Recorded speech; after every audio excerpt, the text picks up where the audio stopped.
Coming together, bringing our hearts together, sending that love out to the world. There's a lot of cool things we're starting to figure out with frequency and the energies, frequencies we're sending out to each other, to the planet, infinitely in all directions. It is the emerging science, and heart math is definitely one of the leading edge people working on these. Yes.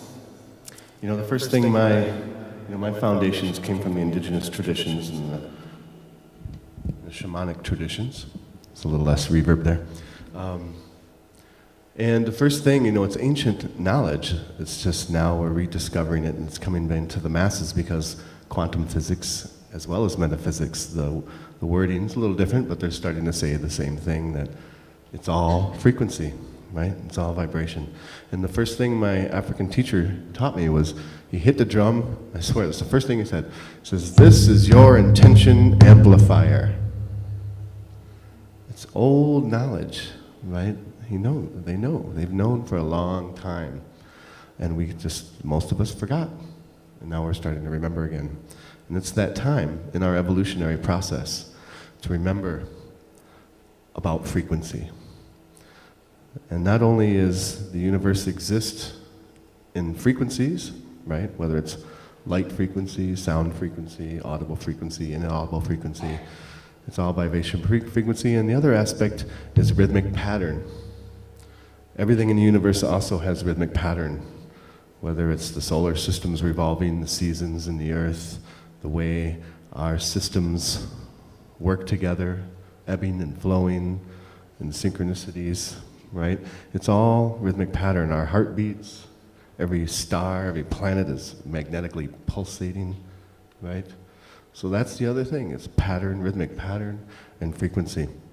And so tonight's sound journey, for those who have never experienced what I offer and how it comes through, this form of sound healing, which I've trademarked as Soulmonic, and the reason I did that was because I used to call it shamanic sound healing, and it's a word that's been used quite a bit lately. And as it went beyond some of this shamanic technique, and indigenous techniques, that this became divine communion for me. And it became a path to my spiritual evolution and the deepening of my experience to the divine. Whatever that name is for you, the infinite, the source, God within, that in this way, we get out of the way of our humanness this is the format. Sound healing and the way it comes forth for me especially, the focus is, the sound healing techniques and the science is happening, but beyond that, that's the platform for us to disappear from our humanness and remember and experience viscerally the fact that we are divine, infinite, powerful beings. We are all powerful teachers. We are all powerful healers. We are all powerful creators. No matter what the world or the ego tries to tell you, that's the truth. And so this is about experiencing that, remembering that, and allowing divine guidance to flow through. And for me, we begin with an opening prayer, and we end with the opening prayer so that we all connect in, that where two or more are gathered idea, the mastermind idea, that we start this with an opening prayer to bring us all together, and the meditation to bring us all together and to open up to divine presence, infinite source, to guide us through the journey. And for me too. So I'm not doing what I think needs to happen as much as possible, disappearing from the humanness. I've gotten better at it over years, a foot in both worlds, so to speak, that we're all to disappear from the humanness and go beyond into our magicalness, that we are all magical beings, much more magical than we label ourselves, and the world labels us.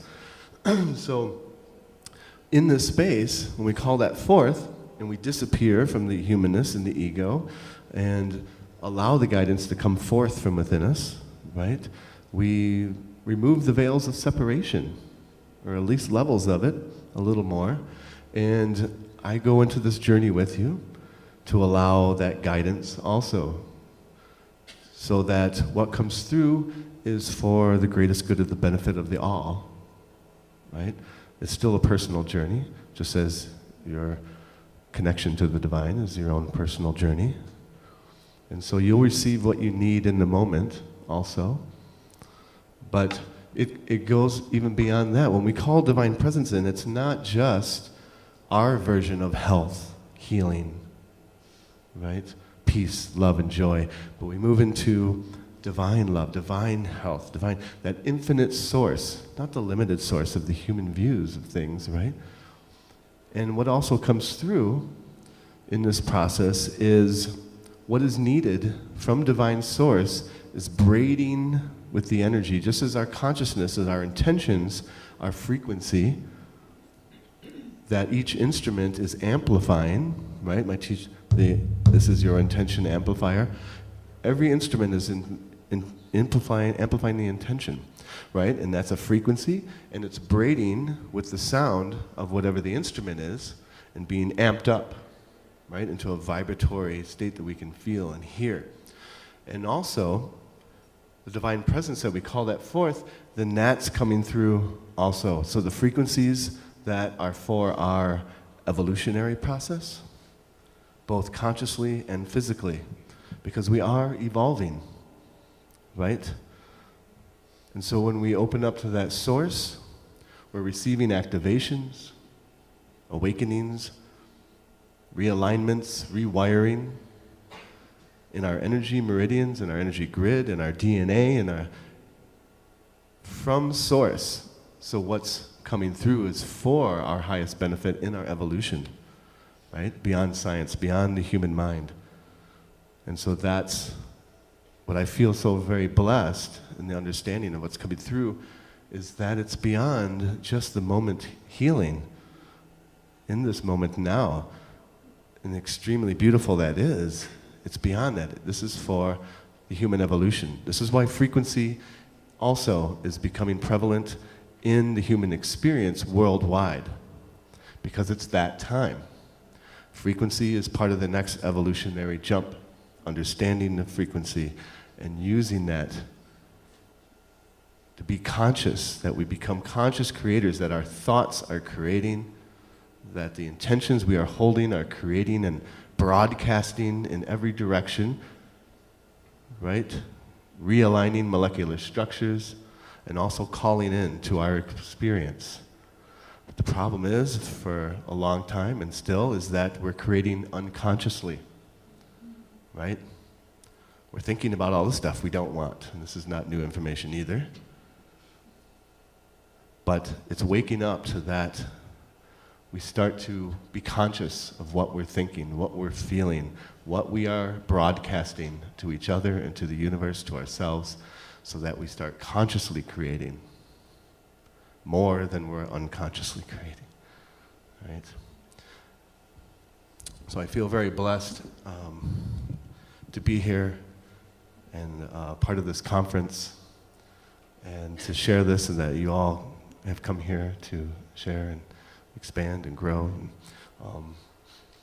So just to give you a real quick idea of what's going to happen is we're working both in the indigenous ancient techniques and shamanic techniques, as well as the contemporary and science of the emergent science of sound healing.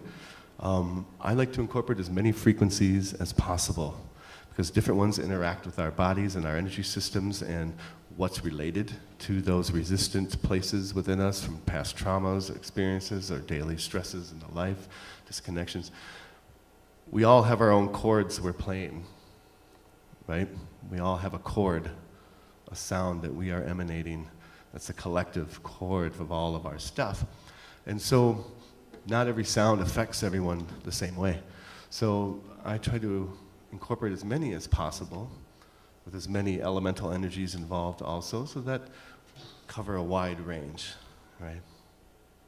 And so we'll have different rhythmic patterns also. I mentioned rhythm. So in the African tradition, they go very deep into rhythmic pattern. and what that brings out within us, what that connects, what that awakens, just as yoga poses and mudras and things have been refined over long periods to tap into certain energies, right? Archetypal energies, elemental energies, earth, water, fire, air, masculine, feminine. And so have they done with rhythmic pattern in the Yoruba tradition from some of my teachers. So we'll go some deep into that awakening stuff, but we'll go into water and earth and air and fire and ether, masculine, feminine, archetypal energies through this journey. We're working with ancestral lineage stuff, and we're working for stuff in the future and stuff in the present. And so I think I'll quit talking now. And we'll get on with the journey.